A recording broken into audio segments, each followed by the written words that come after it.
क्या आप जानते हैं, जिस बच्चे को स्कूल में पानी तक छूने की अनुमति नहीं थी, उसी ने आगे चलकर भारत के संविधान के निर्माण में सबसे बड़ी भूमिका निभाई। ज्ञान से संविधान तक का सफर। एक ऐसा बालक जिसे स्कूल में पानी तक छूने की अनुमति नहीं थी, वहीं आगे चलकर दुनिया के सबसे बड़े लोकतंत्र का संविधान बनाने वालों में प्रमुख बना। 14 अप्रैल 1891 को मध्य प्रदेश के महू, अब डॉक्टर आम्बेडकर नगर में डॉक्टर भीमराव रामजी आम्बेडकर का जन्म हुआ। उनका परिवार आर्थिक रूप से साधारण था और उस समय समाज में जातिगत भेदभाव बहुत गहरा था। बचपन में भीमराव को स्कूल में कई कठिनाइयों का सामना करना पड़ा। उन्हें अन्य बच्चों के साथ बैठने की अनुमति नहीं दी जाती थी। कई बार उन्हें प्यास लगती, लेकिन वे स्वयं घड़े से पानी नहीं पी सकते थे।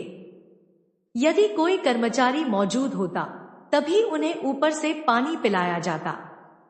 इन कठिन अनुभवों ने उनके मन में शिक्षा और समानता का महत्व और भी गहरा कर दिया। भीमराव ने तय कर लिया कि परिस्थितियां चाहे कितनी भी कठिन हो, वे शिक्षा का साथ कभी नहीं छोड़ेंगे। वे घंटों पुस्तकालय में बैठकर अध्ययन करते थे। उनके शिक्षक उनकी लगन से प्रभावित थे। उनकी प्रतिभा के कारण उन्हें आगे की पढ़ाई के लिए छात्रवृत्ति मिली। इसके बाद वे उच्च शिक्षा के लिए विदेश गए। उन्होंने अमेरिका के कोलंबिया यूनिवर्सिटी और बाद में इंग्लैंड के लंदन स्कूल ऑफ इकोनॉमिक्स में अध्ययन किया। उन्होंने अर्थशास्त्र, राजनीति, कानून और समाजशास्त्र जैसे विषयों में गहन ज्ञान प्राप्त किया। सीमित संसाधनों के बावजूद उन्होंने अपनी पढ़ाई कभी नहीं छोड़ी और ज्ञान को अपना सबसे बड़ा धन माना। भारत लौटने के बाद उन्होंने केवल अपने करियर पर ध्यान नहीं दिया, बल्कि समाज में शिक्षा, समानता और न्याय के लिए कार्य करना शुरू किया। उन्होंने सामाजिक भेदभाव के विरुद्ध आवाज उठाई और लोगों को अपने अधिकारों के प्रति जागरूक किया। उनका विश्वास था कि समाज की प्रगति शिक्षा और समान अवसरों से ही संभव है। जब भारत स्वतंत्र हुआ, तब उन्हें संविधान सभा की प्रारूप समिति का अध्यक्ष बनाया गया। यह कार्य अत्यंत चुनौतीपूर्ण था। भारत जैसे विविधताओं से भरे देश के लिए ऐसा संविधान तैयार करना था जो हर नागरिक को समान अधिकार और न्याय प्रदान करे। दिन रात की मेहनत, गहन अध्ययन और अनेक चर्चाओं के बाद भारत का संविधान तैयार हुआ। इसमें समानता, स्वतंत्रता, न्याय और बंधुत्व जैसे मूल्यों को विशेष महत्व दिया गया। 26 जनवरी 1950 को भारतीय संविधान लागू हुआ और लोकतांत्रिक भारत की नई शुरुआत हुई।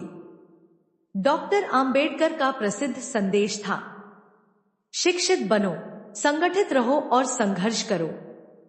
यह केवल एक नारा नहीं, बल्कि जीवन जीने का मार्गदर्शन है।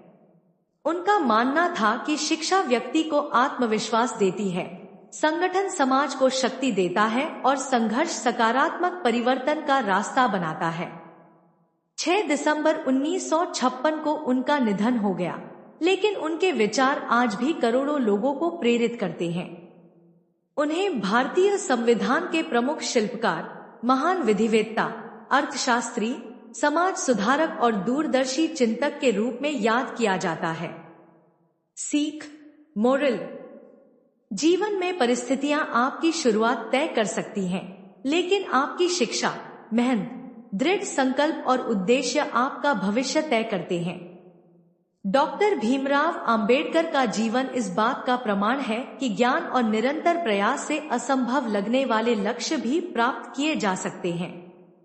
अगर आपको डॉक्टर आम्बेडकर की यह प्रेरणादायक कहानी पसंद आई हो, तो वीडियो को लाइक करें, अपने दोस्तों के साथ शेयर करें और ऐसी ही सच्ची ऐतिहासिक कहानियों के लिए चैनल को सब्सक्राइब करना न भूलें।